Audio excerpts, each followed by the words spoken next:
খুব ছোট্ট করে একটা যদি প্রশ্ন উত্তর আপনার থেকে জানতে চাই। অফলাইনে প্রশ্ন আছে নাহিদ রাজশাহী থেকে।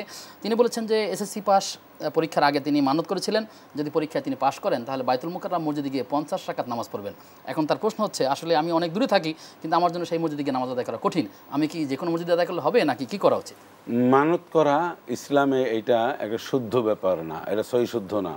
মানত হচ্ছে এক ধরনের আল্লাহকে লোভ দেখানো, এটা কন্ডিশন দেওয়া, যদি আমি এটা পাস করি, নিরুৎসাহিত করা হয়। ইসলামে পরিষ্কার নিরুৎসাহিত করা হয়েছে মানতকে। আর ওনার যে বিষয়টা ছিল, উনি এটা ছিল আরও পুরো প্রক্রিয়াটা ছিল একটা দোষ ত্রুটি যুক্ত, হ্যাঁ, কোনো খাস করা যাওয়ার জায়গা নাই। উনি যদি বলতো যে বাইতুল মুকাররম না, শুধু বাইতুল্লাহ গিয়েও নামাজ পড়ে, তাও এটা জায়েজ ছিল না। কথা বুঝতে পেরেছেন?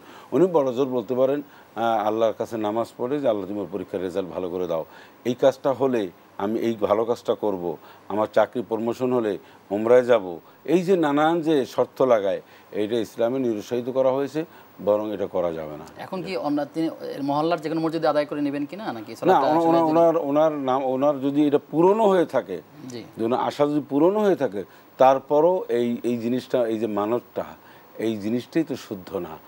শুদ্ধ না যে জিনিসটি, সেটি আপনি পালন করতে বাধ্য না। কেউ যদি মনে করেন যে আমি খানজান আলীর মাজারে, শাহজালালের মাজারে আমি একটা ছাগল দিব, গরু দিব যদি আমার এই কাজটা হয়, কিন্তু কাজটি হয়েছে, কাজটি শুদ্ধ হয়েছে, লাভ করেছেন, তারপরে সেখানে দেওয়া আপনার জন্য জরুরি না। যেহেতু তিনি একটা ইবাদতকে কনমিন করেছেন যে আমি সালাত আদায় করব, এখন তিনি সালাতটাকে সালাত উনি 50 টাকা কেন আরও বেশি করুক, সালাত যত বেশি পড়বে ওনার মন মানসিকতা আল্লাহর সাথে সম্পর্ক বৃদ্ধি পাবে। সেজন্য বাইতুল মুকাররম এসে পড়তে হবে, বিষয়টা এমন না উনি ওনার জায়গায় এসে পড়লেই হবে ইনশাআল্লাহ। যারা এই আন্দোলনে, বৈষম্য বিরোধী আন্দোলনে যারা ইতিমধ্যে নিহত হয়েছেন, তাদের জন্য আসলে আমাদের কি করা, কিভাবে দোয়া করা উচিত? এই সমস্ত শহীদ মুক্তিযোদ্ধা যারা রয়েছেন ওনাদের জন্য তো আমাদের প্রাণ খোলা দোয়া, ওনাদের পরিবার পরিজন যারা রয়েছে তাদের পুনর্বাসন, যাদের সমস্যা রয়েছে সরকারিভাবে বেসরকারিভাবে সার্বিক সহযোগিতা করা একটা জরুরি।